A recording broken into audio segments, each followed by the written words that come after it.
কলাইকুণ্ডাতে ওর একটা জায়গা ছিল, সেখানে 3rd ডিগ্রি দিত। তৃণমূলে যে সমর্থনে বিএলওরা আন্দোলন করছে মঞ্চ, তারা আজকে অভিযোগ করছে যে অ্যাপের জটিলতার জন্য এবং কমিশনের দুর্বলতার জন্য তাদের অতিরিক্ত কাজ করতে হচ্ছে। এটা নিয়েও আজকে তীব্র বিক্ষোভ হচ্ছে ওখানে। ওরা কেউ বিএলও নয়, ওরা তো দাবি করছে বিএলও মঞ্চ বলে। কে তোমার নাম কি ওর? না, ওই যে বিএলও মঞ্চ। হ্যাঁ, আপনি নাম বলতে হবে, আপনাকে কোন বুথের বিএলও, কোন বিধানসভার নাম্বার বলতে হবে, তাহলে উত্তর দেবো। অনেকে ক্যামেরা নিয়ে ছুটেছিল, আপনি কোন বিএলও? না আমি বিএলওর বন্ধু। আপনি কোথাকার বিএলও? না আমি সহকর্মী, আমি তো আসতেই পারি। আমি বিএলও খুঁজে পাইনি। কারা করছে এরা?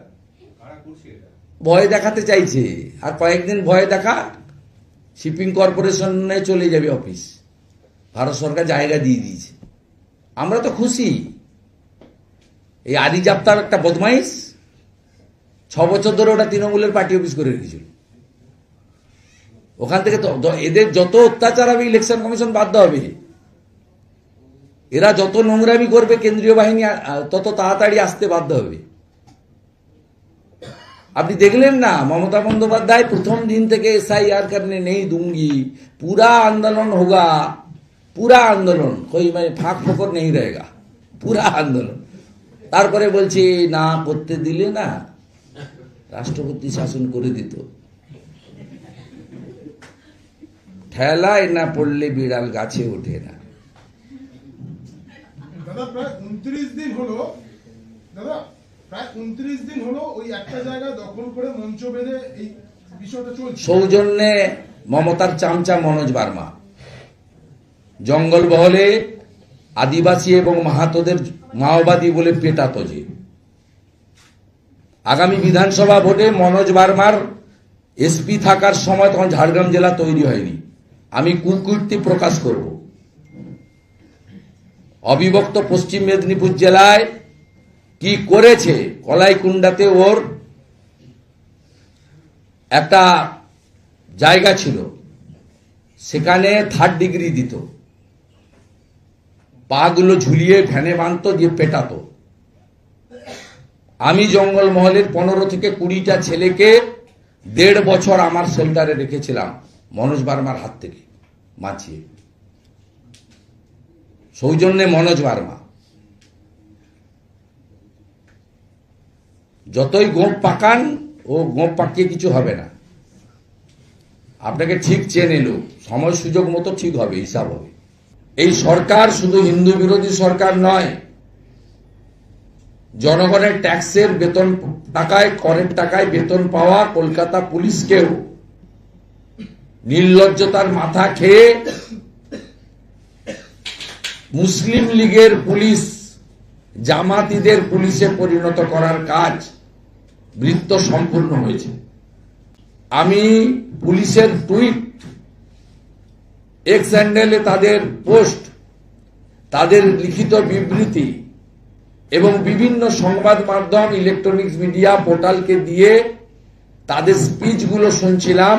তাতে তারা বলেছে যে এই ঘটনার সঙ্গে হরগোবিন্দ দাস, চন্দন দাসের মৃত্যুকে লিঙ্ক করা হচ্ছে। এই ঘটনার সঙ্গে ধুলিয়ান শামসেরগঞ্জের ঘটনাকে যুক্ত করার প্রয়াস নেওয়া হচ্ছে।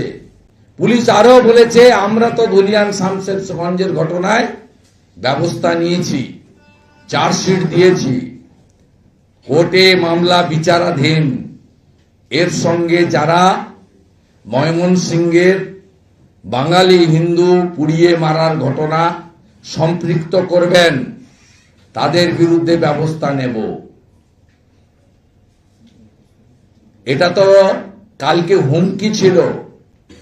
বিচলিত মুখ্যমন্ত্রী, তার সরকার হিন্দুদের ক্রমবর্ধমান রাস্তায় বেরিয়েছে প্রতিবাদে ভয় পাচ্ছিলেন, তাই বর্বরচিতভাবে মারা হয়েছে। আমরা ভিডিও দেখে এই পুলিশগুলোর নাম আইডেন্টিফাই করব।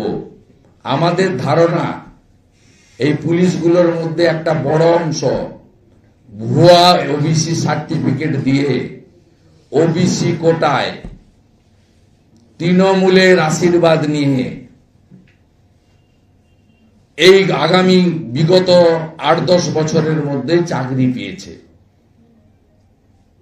যে ধরনের টার্গেটেড লাঠি মারা হচ্ছিল, যেভাবে